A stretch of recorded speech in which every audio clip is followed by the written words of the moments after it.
सबका एक बार फिर से मेरे YouTube चैनल पर स्वागत है।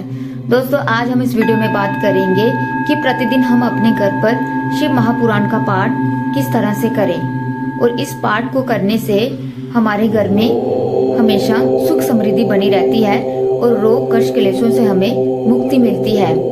और शिव महापुराण के ग्रंथ को हमेशा हमें पीले या लाल कपड़े पर ढक कर रखना चाहिए।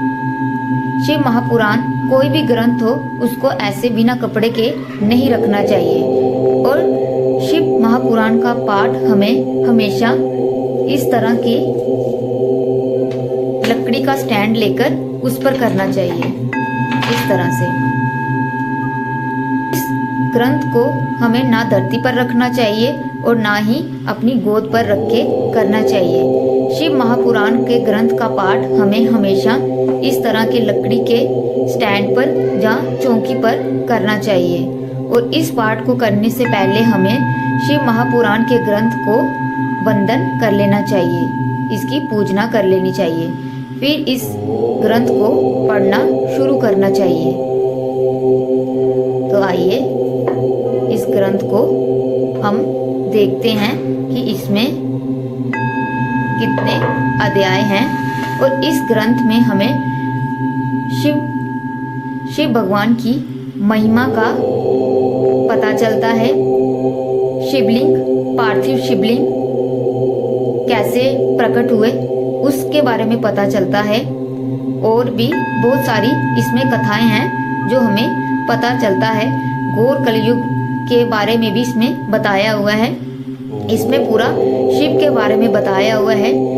शिव जी कैसे प्रकट हुए, शिवलिंग कैसे प्रकट हुआ, ब्रह्मा विष्णु महेश हर किसी का बताया है इस शिव महापुराण के ग्रंथ में। तो आइए देखते हैं।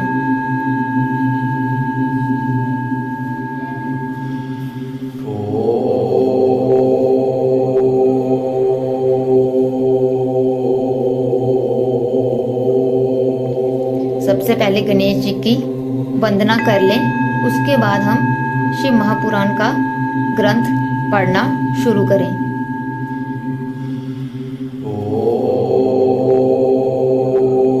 ये ग्रंथ हमें गीता प्रेस गोरखपुर से हमने ऑर्डर किया था, तो ये ग्रंथ हमारे घर पहुंचा था।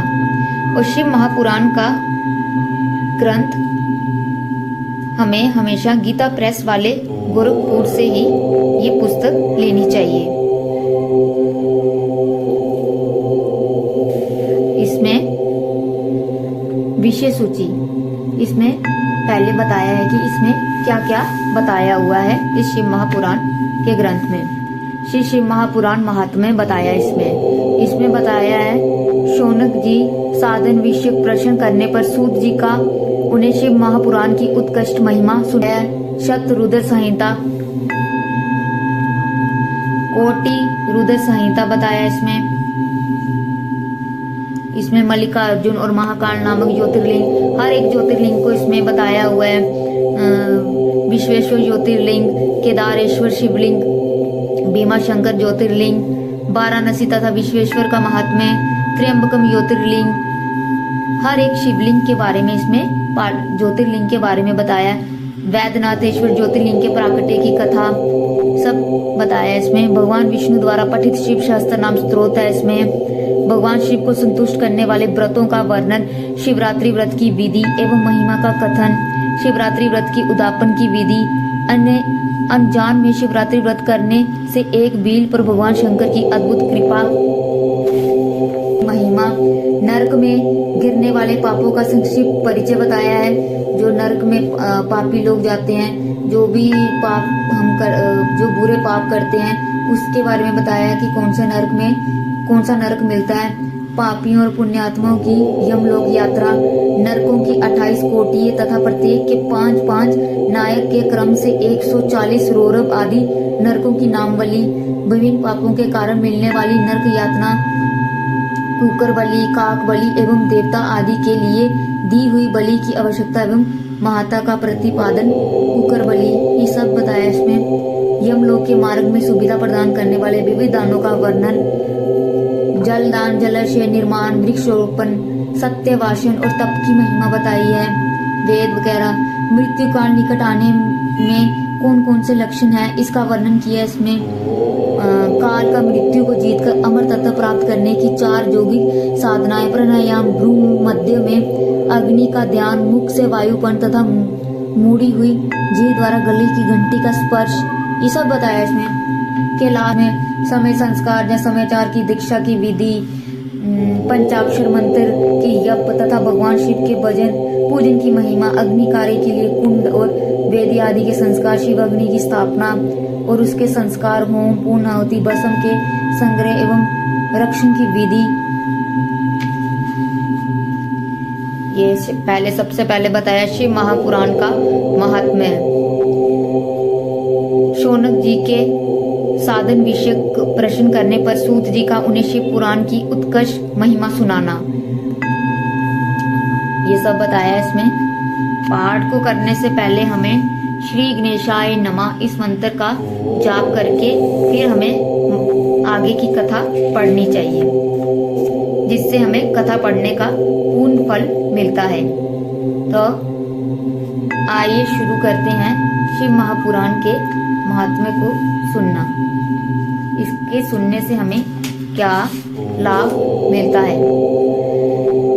श्री शौनक जी ने पूछा, महाज्ञानी सूत जी, आप संपूर्ण सिद्धांतों के ज्ञाता हैं। प्रभु, मुझसे पुराणों की कथाओं के सार तत्व का विशेष रूप से वर्णन कीजिए। ज्ञान और वैराग्य सहित भक्ति से प्राप्त होने वाले विवेक की बुद्धि कैसे होती है तथा साधु पुरुष किस प्रकार अपने काम, क्रोध आदि मानसिक विकारों का निवारण करते हैं। इस घोर कलिकाल में जीव प्राय असुर स्वभाव के हो गए हैं। उस जीव समुदाय को शुद्ध देवी संपत्ति से युक्त बनाने के लिए सर्वश्रेष्ठ उपाय क्या है?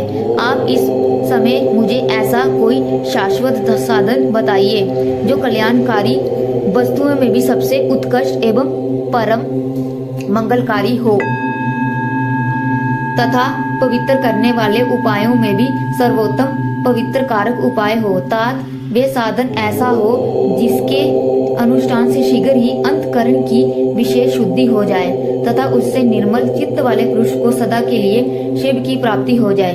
श्री सूत जी ने कहा, मुनि श्रेष्ठ शौनक, तुम धन्य हो, क्योंकि तुम्हारे हृदय में पुराण कथा सुनने का विशेष प्रेम एवं लालसा है। इसीलिए मैं शुद्ध बुद्धि से विचार कर तुमसे परम उत्तम शास्त्र का वर्णन करता हूँ। बस वे संपूर्ण शास्त्रों के सिद्धांत से संपन्न, भक्ति आदि को बढ़ाने वाला तथा भगवान शिव को संतुष्ट करने वाला है। कानों के लिए रसायन अमृत स्वरूप तथा दिव्य है, तुम उसे श्रवण करो। मुने, वह परम उत्तम शास्त्र है शिव पुराण, जिसका पूर्व काल में भगवान शिव ने ही प्रवचन किया था। ये काल रूपी सर्प से प्राप्त होने वाला महान त्रास का विनाश करने वाला उत्तम साधन है। शिव महापुराण का पाठ भगवान शिव ने ही प्रकट किया है। ये काल रूपी सर्प से प्राप्त होने वाले महान त्रास का विनाश करने वाला उत्तम साधन है। इतनी शक्ति है शिव महापुराण का पाठ करने में। गुरुदेव व्यास ने सनंत कुमार मुनि का उपदेश पाकर बड़े आदर से संक्षेप में ही इस पुराण का प्रतिपादन किया है। इस पुराण के पढ़ने का उद्देश्य है कलयुग में उत्पन्न होने वाले मनुष्य के परम हित का साधन।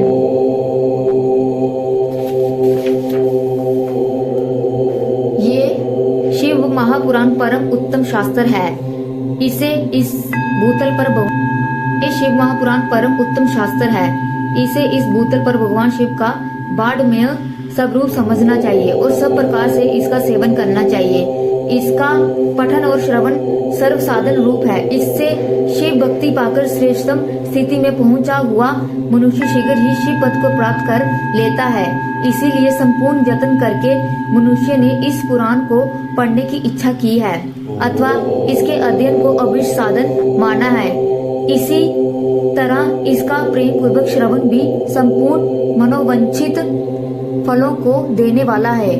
भगवान शिव के इस पुराण को सुनने से मनुष्य सब पापों से मुक्त हो जाता है तथा इस जीवन में बड़े बड़े उत्कर्ष भोगों को उपभोग करके अंत में शिवलोक को प्राप्त कर लेता है।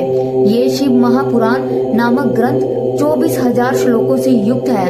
इसकी 7 संहिताएं हैं। मनुष्य को चाहिए कि वे भक्ति, ज्ञान और वैराग्य से संपन्न हो बड़े आदर से इसका श्रवण करे। 7 संहिताओं से युक्त ये दिव्य शिव महापुराण पर ब्रह्मा परमात्मा के समान विराजमान है और सबसे उत्कृष्ट गति प्रदान करने वाला है। तर अनुसाधन पूर्वक इस शिव महापुराण को वाचता है या पढ़ता है अथवा नित्य प्रेम पूर्वक इसका पाठ मात्र करता है, वे पुण्यात्मा है, इसमें संशय नहीं है। जो उत्तम बुद्धिमाला पुरुष अंत काल में भक्ति पूर्वक इस पुराण को सुनता है, उस पर अत्यंत प्रसन्न हुए भगवान महेश्वर उसे अपना पद दाम प्रदान करते हैं। जो प्रतिदिन आदर पूर्वक इस शिव महापुराण का पूजन करता है, वे इस संसार में संपूर्ण भोगों को भोग कर अंत में भगवान शिव के पद को प्राप्त कर लेता है। जो प्रतिदिन आलस्य रहित हो रेशमी वस्त्र आदि के वेष्टन से इस शिव महापुराण का सत्कार करता है, वे सदा सुखी होता है। ये शिव पुराण निर्मल तथा भगवान शिव का सर्वस्व है। जो इहलोक और परलोक में भी सुख चाहता हो, उसे आदर के साथ प्रयत्न पूर्वक इसका सेवन करना चाहिए।